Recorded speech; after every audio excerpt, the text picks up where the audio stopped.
In a little over 10 years of really being into the flashlight hobby, I have noticed that my taste in them has changed a bit, and some of the types of things that I thought were really cool about them initially have altered over the years just from practical use and carrying, and I've had a whole bunch of them. In fact, in the beginning of launching this channel, I started with doing flashlight reviews and ended up at one point being sent a good chunk of Olight's catalog for review, and then a few other flashlight companies sent me theirs as well, so I had like 15 of them in addition to ones I just bought myself over the years.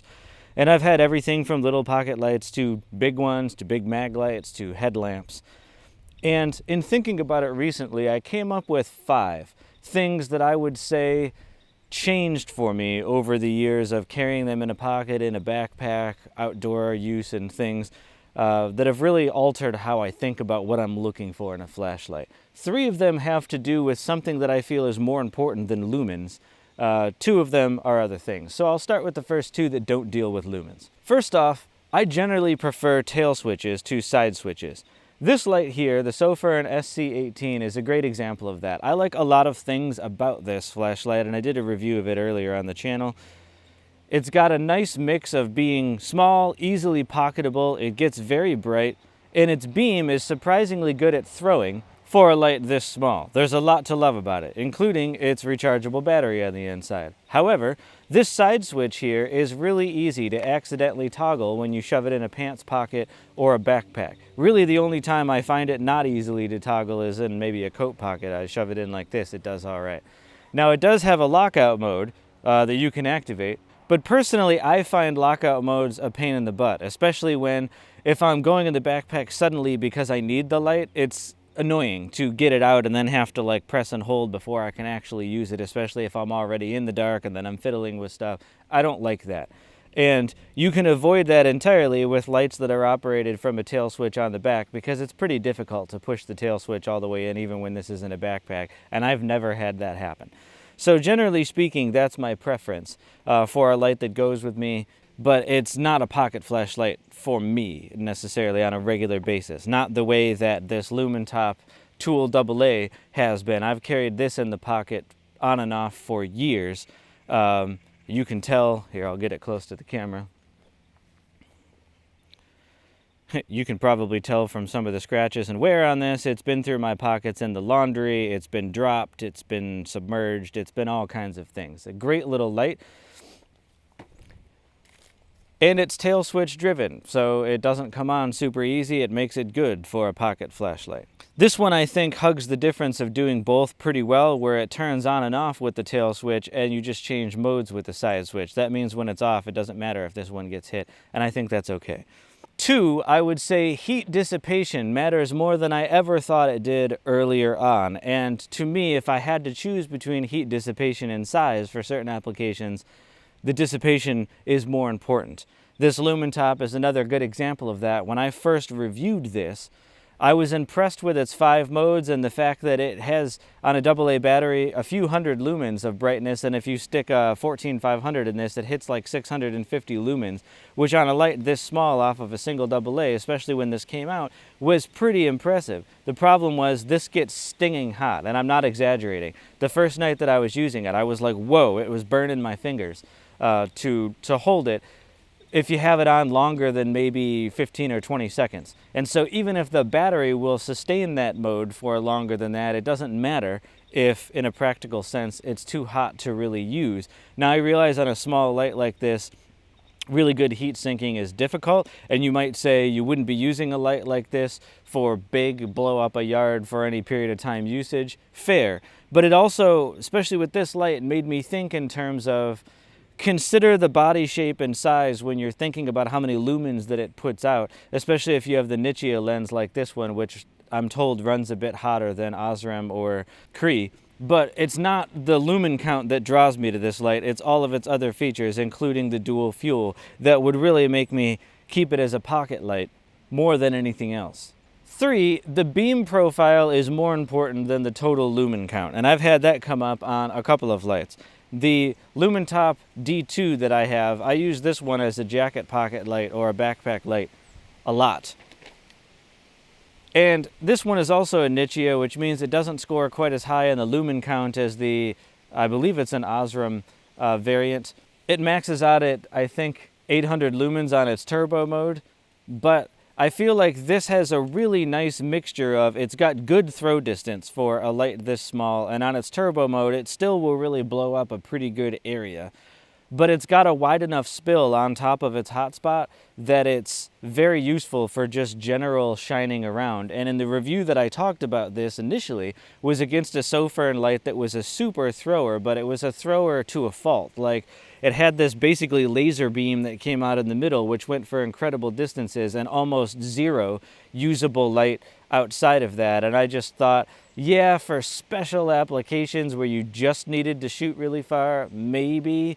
But I never find myself in a scenario where I don't also need some kind of wide light around that, and a light that just gives me nothing. I ended up selling that light because it just wasn't useful to me at all, even though that light had notably higher lumens and could throw even further. It didn't matter.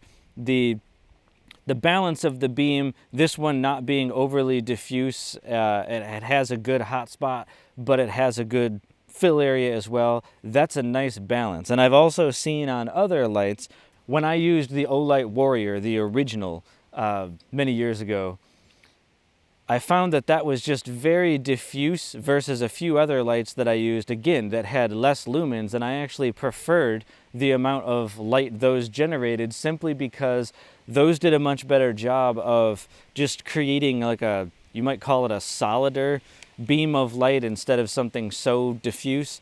More bang for your buck out of the lumens, I think, in those cases.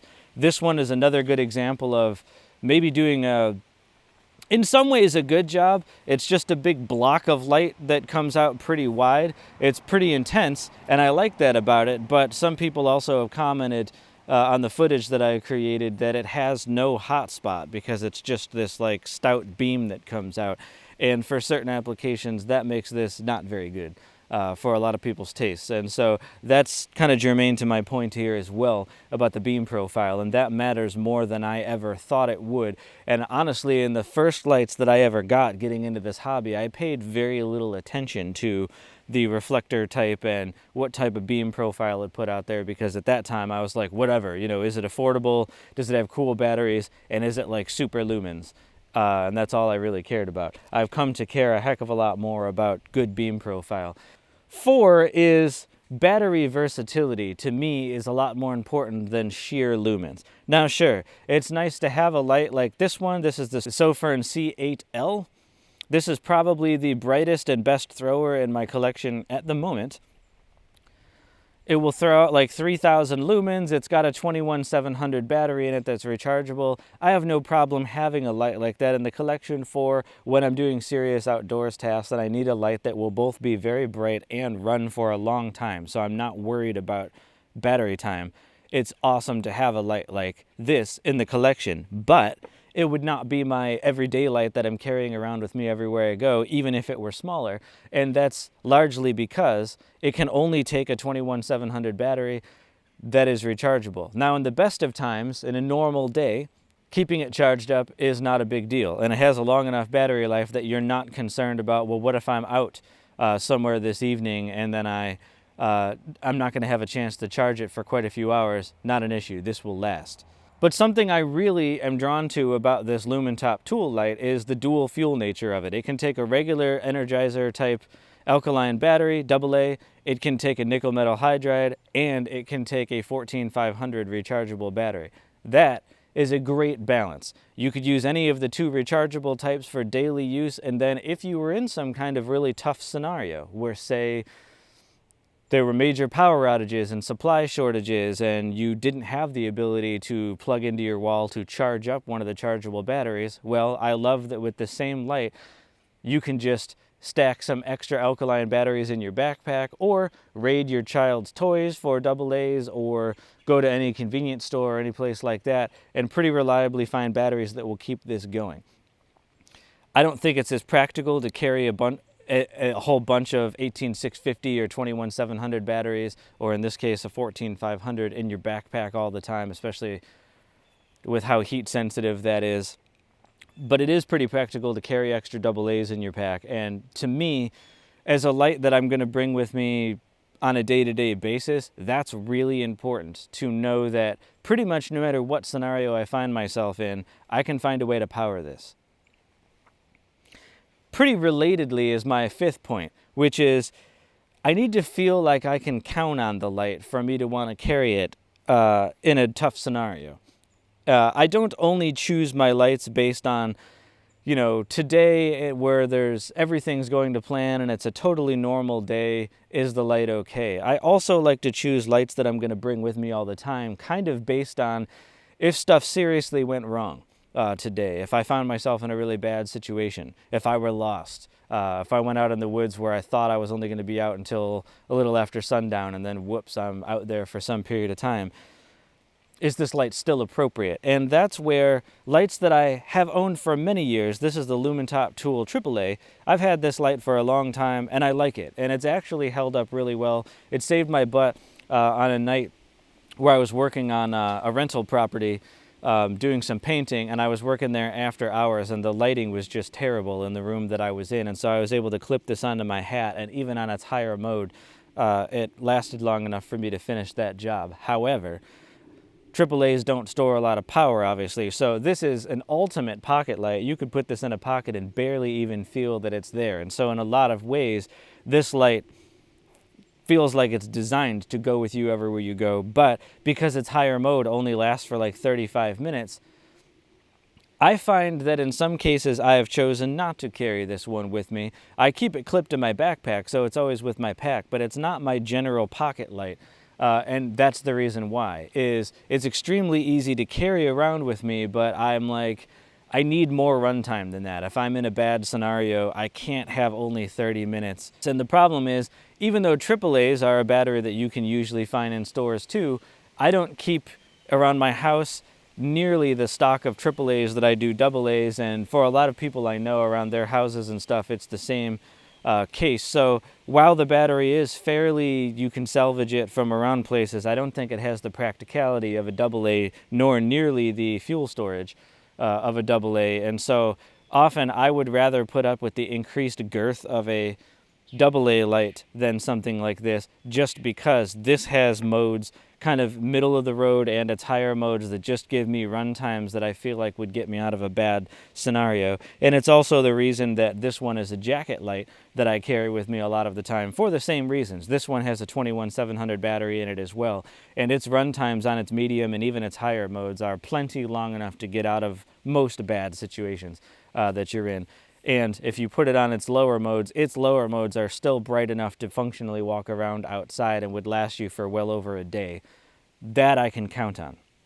On the count on it thing too, it's also the reason, as a kind of an aside that's related, that I don't pay any attention to the specs on flashlights that say like, I have this many gazillion lumens in turbo mode, but I can only do that for 2 minutes. Well, then I don't pay any attention to that number. I only pay attention to its high mode number, because to me, I don't care what you can do for 2 minutes, especially since you can only do that on a completely charged battery that's like fresh off the charger, and it's not an old battery that has a whole lot of charge cycles on it. Well, that's probably not hitting that number anymore either. There's so many reasons why it wouldn't hit that number that I'm not going to count on it. I'm not going to pay attention to it.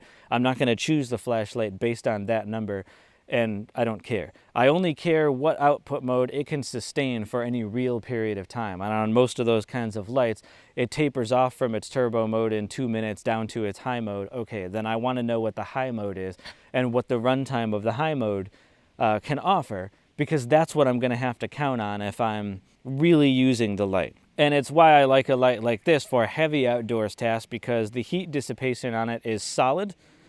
You don't have any throttling of it having to cut back the brightness because it's overheating, and its really high turbo modes will sustain longer than just a couple of minutes in my experience from the stout battery that's in it. And even on its high mode, this thing is extremely bright. And so I know that if the chips were down and I were in a tough scenario, I could count on a light like this.